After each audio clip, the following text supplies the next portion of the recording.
Assalamualaikum warahmatullahi wabarakatuh. Kembali lagi di Mirror.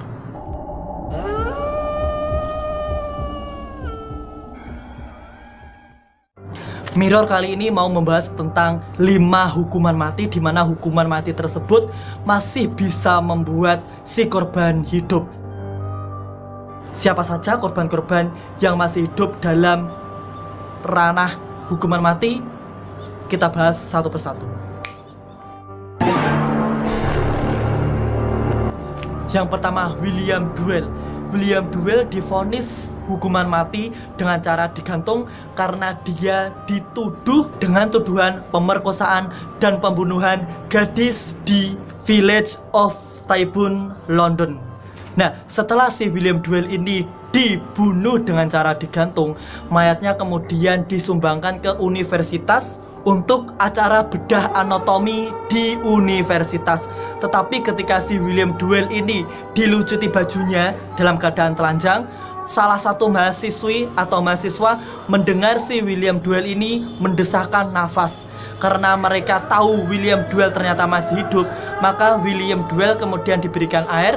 Setelah 2 jam kemudian William Duell bisa terduduk dan bisa kembali bernafas seperti layaknya manusia yang hidup.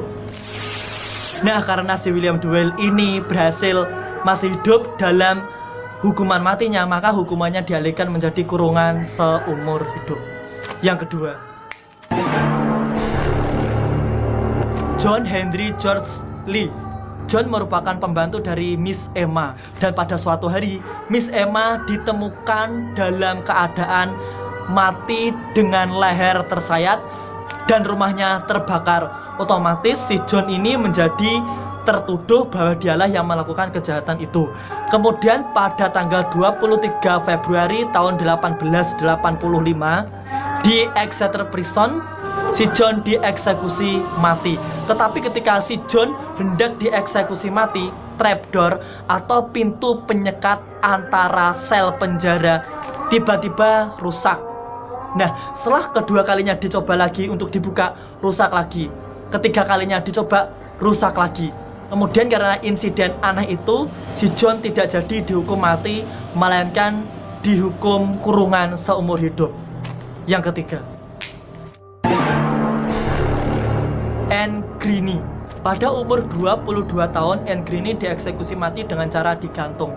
Nah, kasus ini hampir sama seperti kasusnya William Duell. Jadi ketika si Anne Greene ini dihukum mati dan jasadnya disumbangkan ke universitas untuk belajar anatomi bedah, tiba-tiba saja ketika mau dibedah tubuhnya, si Anne ini mengeluarkan desah nafas dan memberikan tanda bahwa dia itu masih hidup.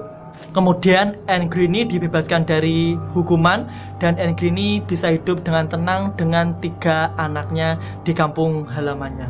Yang keempat, Joseph Samuel. Joseph Samuel dituduh dalam kasus perampokan dan pembunuhan di salah satu rumah yang kaya raya di daerahnya. Dia memang mengakui dia dan gengnya itu merampok, tetapi dia tidak mengakui bahwa dia terlibat dalam pembunuhan. Kemudian pada tahun 1803 dia dieksekusi mati di Parramatta. Ketika akan digantung, si Joseph Samuel ini berdoa dulu kepada Tuhan, baru setelah itu dia dihukum gantung. Tetapi yang aneh, ketika dia mau dihukum gantung, tali penggantungnya itu putus. Ketika kedua kalinya mau dihukum gantung, ternyata talinya kepanjangan sehingga kakinya itu bisa menyentuh tanah dan dia lolos dari maut. Untuk ketiga kalinya, ketika mau digantung, talinya itu putus. Nah, kemudian si Joseph Samuel dialihkan hukumannya menjadi kurungan seumur hidup. Dan orang-orang di sekitar percaya bahwa kegagalan eksekusi mati itu adalah petunjuk dari Tuhan. Dan yang terakhir, Wenceslaw Miguel. Wenceslaw Miguel dieksekusi bunuh dengan cara ditembak 9 kali dan salah satunya ditembak sangat dekat dengan kepalanya. Tetapi ternyata dia bisa lolos dari maut dan kemudian kabur dari eksekusi mati. Foto yang kalian lihat ini adalah foto pada tahun 1937 dalam acara Ripley's Believe It or No. Nah, dari semua kasus yang saya bicarakan tadi, mana kasus yang paling seru dan mana kasus yang paling mengerikan? Komen semuanya di bawah. Dan maaf karena saya filmingnya dari sore sampai maghrib sehingga muka saya tidak terlihat. Mungkin ini bisa menambah efek kengerian untuk video mirror kali ini. Jika kalian suka dan enjoy dengan video saya, jangan lupa di like, share, komen, dan subscribe. Jika ada keganjalan tertentu, boleh kalian letakkan di kolom komentar. Oke, semoga bermanfaat. Wassalamualaikum warahmatullahi wabarakatuh.